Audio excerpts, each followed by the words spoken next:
So what's up guys, it's Matt from Banter and I'm back, yes, after the Christmas season. I hope you guys also had a great Christmas time. I had a great Christmas time, but although I don't think I'm actually allowed to call it Christmas anymore. I think due to like political correctness, I think it's actually got to be called the holiday season. Anyway, enough of my political ranting. On to Far Cry 4, yes, Ubisoft's only good game of the year. Only good game of the year. Actually no, I take that back. Unity would have been good had they have not broke its ass. Anyway, moving on from that rant as well, blimey. Far Cry 4 I'm really happy with. It's great fun to play, it starts off great, it looks incredible and isn't actually that hard hitting on the old system. So I won't have to be bursting my bank, although I am anyway. I'm getting like a 8320 AMD processor, yeah.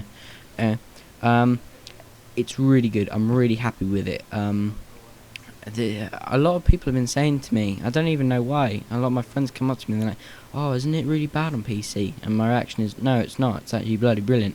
I don't really know where this miraculous lie of it being a really bad port's coming from. Actually, I haven't had any glitches so far. It's done really well for me. That might just be me, but I'm really enjoying it. So, moving on to the graphics, which is where I want to start, because a lot of gamers seem to, that's what they focus on, they don't really count for anything else. Other than that, this game is brilliant for the graphics. It's not hard hitting on the system, like I said earlier, it just runs really nicely. I do get a lot of flickering though, but like I said earlier, the game's not that bad a port, and I don't really notice it after a while, it sort of just goes away. If you have, this is one thing I really want to talk about. If you have an Nvidia graphics card, the game gives you so many options of stuff, enhanced God rays, all of that nonsense that I don't really pay attention to. I just want to play the game, shoot shit up. But I did feel slightly bad for the old AMD users out there. I did. If they do get that many options, all the enhanced stuff, you know, TXA, HBAO, is it, or OA plus, all those goodies that Nvidia employ for us. I did feel a little bit for them not getting that special treatment, but I don't really care. I've got an Nvidia card and it runs really nicely. So frame rate, the only time we ever get bad frame rate is there seems to be stuttering when you get in a vehicle. I think that's down to the world loading. So it can be really annoying, guys. I'm not gonna lie, it is really painstakingly annoying at times, and it doesn't seem to go away either. After it's not a case of run the game for a bit and it's slow, run it for a bit longer and it will be better. It stays at that performance rate, which can get really tedious. But it still goes away in the end, so I can't fault it there. The game graphics look brilliant. Full 1080p res runs really nicely. I can't really fault it there, in honesty. So we'll be moving on then. So now, guys, we've come to the story. Now, the story of Far Cry 4, it starts off absolutely brilliant. I don't want to spoil it, but you come in, you're in a van, like minibus sort of thing. There's explosions, and you meet the bad guy from the straight of the start, and it is just brilliant.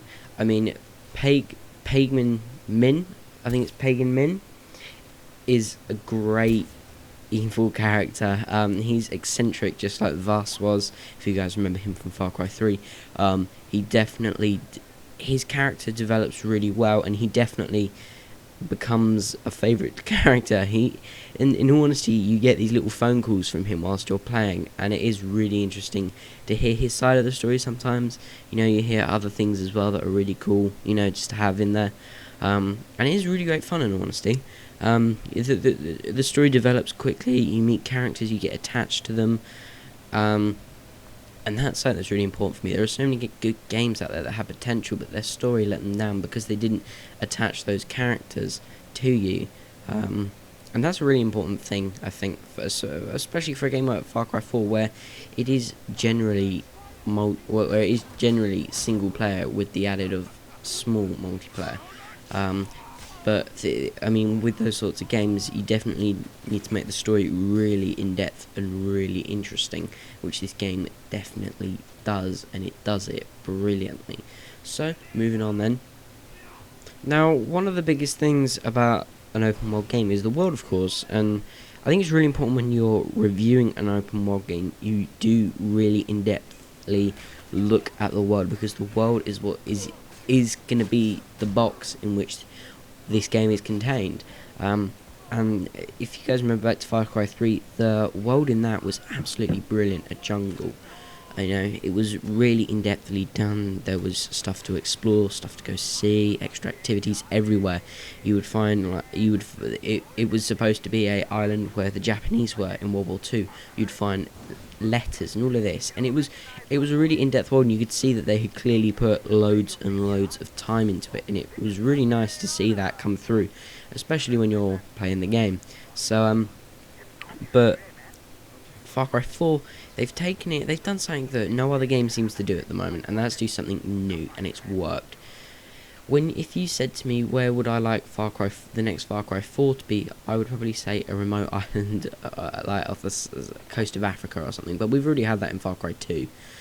But the Himalayas is not somewhere which I would expect, and it was a real treat for me as well to have the experience of playing this game in the Himalayas. The Himalayas is just a brilliant place to be, and it's absolutely breathtaking. You know, you see it, you'll see it in the gameplay. There's mountains with ice. The north is more ice-capped mountains, whereas you've got down below, you've got the south, in which it's a lot hot, and in some places it is almost jungle.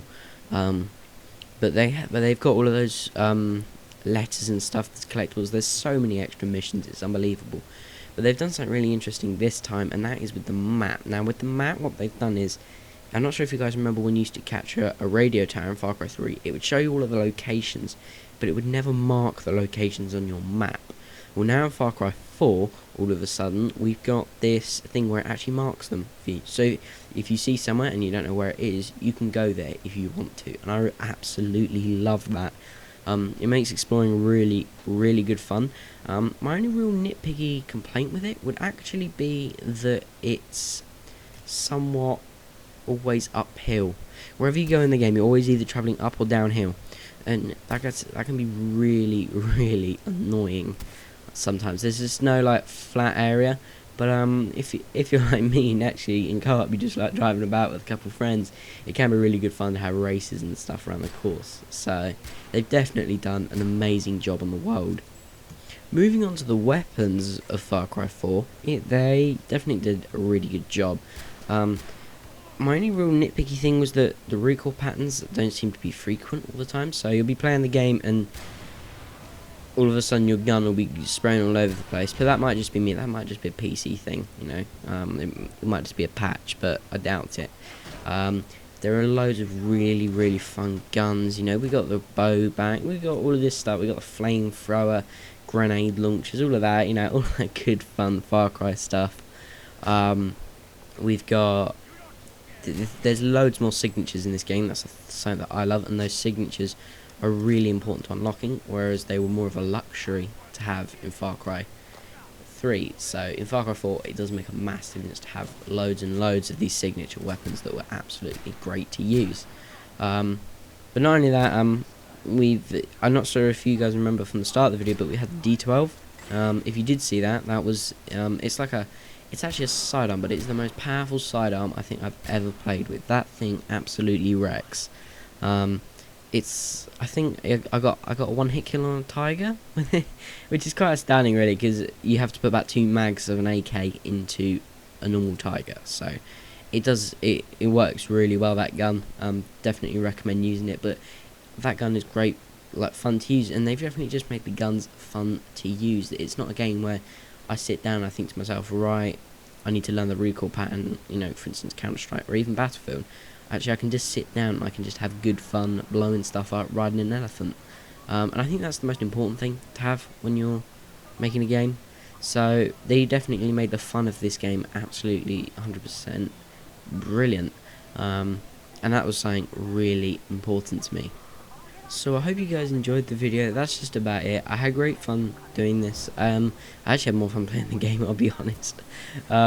So I'm gonna go play it now, actually, probably, in all honesty. I hope you guys enjoyed the video. Leave a sub if you want to see more. I will be uploading a more live commentary of me playing Far Cry 4. We might do some sniper missions and stuff. The assassination ones are really good fun, because I don't want to ruin the story for people out there, unless you've been watching walkthroughs in that case.